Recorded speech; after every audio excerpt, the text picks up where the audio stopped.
Во светот постојат речиси 130 милиони објавени книги, за кои се потребни 60.000 години да бидат прочитани. Најчитани се Библијата, серијалот за Хари Потер и Малата црвена книшка на Мао Цетунг. Додека најмногу пари за книга од својот буџет одвоил основачот на Microsoft Бил Гейтс за кодексот Леичестер на Леонардо да Винчи, за кој платил 30,8 милиони долари. Поранешниот претседател на Соединетите Американски држави, Теодор Рузвелт, читал по една книга на ден. Истражувањата покажуваат дека најмногу време за читање одвојуваат жителите на Индија, со одвоени повеќе од 10 часа неделно за читање на книги. По нив следуваат жителите на Тајланд и Кина, кои секој слободен миг го користат да читаат, независно каде се наоѓаат, со нив секогаш имаат книга да седнат и да прочитаат некоја страница. Домашни или странски автори? Стари или нови книги? Едновремено во Скопје можевме да забележиме како граѓаните читаат на јавните места и во јавниот превоз. Денес сликата е поинаква. Најчесто граѓаните се на своите мобилни телефони. Иако не ги сретнуваме љубителите на книга често во јавниот простор, анкетите покажуваат дека македонците сакаат да читаат книги, независно дали се изнаемени од библиотеките, купени во антикварниците или некои од новите изданија на големиот број на книжарници и онлайн продавниците. Повозрастните сметаат дека младите можат многу повеќе. За младите пак читањето е лесно, достапно и ефтино.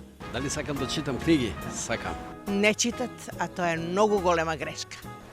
Читам доста генетика, антропологија, историја ме интересира. Па не, ефтино е, мислам, не треба големи средства да се одвои. Кој сака да чита, еве има по штандовите се предаваат и книги на старо, не е проблем. Обожавам да читам книги. Љубовни романе. Не е скапо, можеме да отидеме во која библиотека да земеме книги и да читаме. Читање книги е најефтино нешто. Значи, слободно можете да најдете книги на старо на интернет. Не се работи само за парите и за културата. Од книжарниците и издавачките центри се задоволни од посетеноста и побарувачката на книги. Често и пред време влюбениците во литературата ги бараат светските наслови и го трасираат патот на издавачите. Но она што изненадува во последниот период кај македонските читачи е барањето на мотивацијските автори. А може би онаа средна генерација е една од оние што најмногу купува и најмногу чита. Затоа што може би по логика на работите да имаат и најмногу време. Може би најмногу во последно време е психолошката мотивациона литература и бизнис литературата. Тоа особено не радува затоа што значи тие работат на себе.